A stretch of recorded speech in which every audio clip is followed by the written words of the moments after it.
कुरुक्षेत्र सांसद एवं कांग्रेस महासचिव रणदीप सुरजेवाला के बयान गुंडा राज और माफिया राज के सामने नायब सैनी सरकार नतमस्तक है और लाचार पर पलटवार करते हुए हरियाणा कैबिनेट मंत्री कृष्ण बेदी ने कहा कि कहने में कोई मूल नहीं लगता।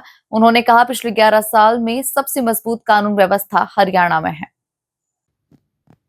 मंत्री बेदी ने कहा कि 10 साल तक प्रदेश में कांग्रेस की सरकार रही। रणदीप सुरजेवाला उसमें मंत्री थे। उस समय के आंकड़े उठाकर देख लिए जाए तो पूरे प्रदेश के अंदर किस प्रकार का माहौल बनाकर गए वो किसी से भी छिपा नहीं है। उन्होंने कहा रणदीप सुरजेवाला कोई भी बयान देने से पहले अपनी गिरेबान में झांके। कृष्णा बेदी ने कहा कि बात लाचार और बेबस सरकार की तो वो बोले रणदीप सुरजेवाला को हमने कोई एडवाइजर तो रखा नहीं हुआ। वो पहले अपनी पार्टी के हाल देखे। 9 महीने के बाद आज तक पार्टी का नेता प्रतिपक्ष नहीं बना सके। वो लोग कटाक्ष करेंगे सीएम नायब सैनी पर। उन्होंने कहा पूरे देश के अंदर कांग्रेस के पास एक जिला अध्यक्ष से लेकर संगठन नाम की कोई चीज नहीं है। जिला अध्यक्ष तक नियुक्त करने के लिए उनके राष्ट्रीय स्तर के नेताओं को आना पड़ता है। पूरे देश की विपक्षी पार्टियों ने एक साथ मिलकर लोकसभा चुनाव के दौरान इंडिया गठबंधन बनाया था और फिर भी 100 का आंकड़ा नहीं छू सके। इन लोगों की कोई पहचान नहीं, इनका नेतृत्व में कोई विश्वास नहीं और कांग्रेस पार्टी आपस में बटी हुई है। हरियाणा के अंदर रणदीप सुरजेवाला की क्या स्थिति है ये किसी से छुपी हुई नहीं है। केवल बयानबाजी और ट्वीट करके कोई नेता नहीं बनता। उन्होंने कहा कि रणदीप सुरजेवाला को हमारी चिंता करने की जरूरत नहीं। नायब सैनी एक समर्थ मुख्यमंत्री हैं और सभी परिस्थितियों से वो निपट सकते हैं। संगीत गीत की रिपोर्ट। मोल लगता ना कोई खर्चा होता। और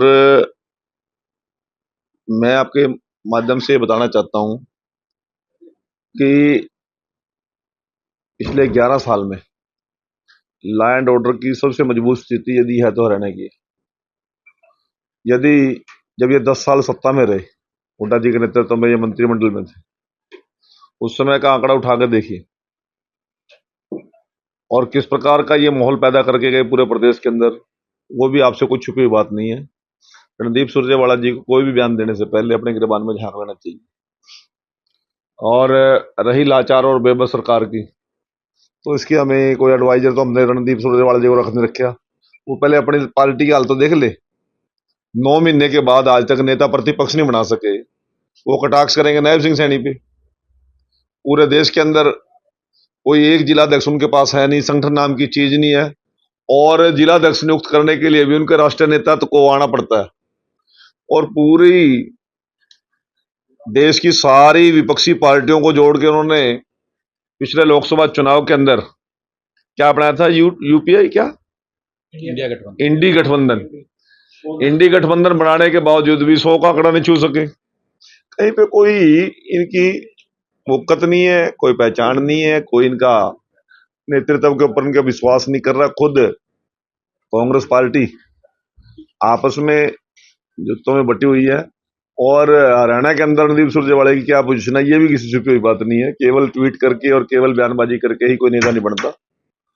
मैं आपके माध्यम से कहना चाहता हूं कि उसको ज्यादा चिंता करने की जरूरत नहीं है। नायब सिंह सैनी सक्षम मुख्यमंत्री है और सभी प्रकार की परिस्थितियों से निपट सकता।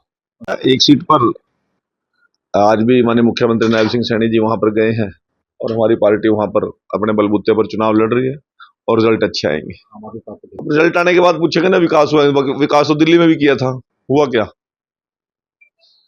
विकास के नाम का तो बढ़िया स्कूलिंग के नाम पर तो नया कहते हैं केजरीवाल हरियाणा में भी घूमा था और पर्ची तो एक भी नहीं आई कड़ी, ना कोई सीट आई, ना कोई पूछता, ना कोई गिनता। तो इसलिए मैं रिजल्ट के बाद आपको बात करूंगा कि आगे होता है क्या।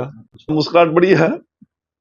हम अगली सरकार 100% दिल्ली की तर्ज पर पंजाब में बनाएंगे, ये मेरा विश्वास है।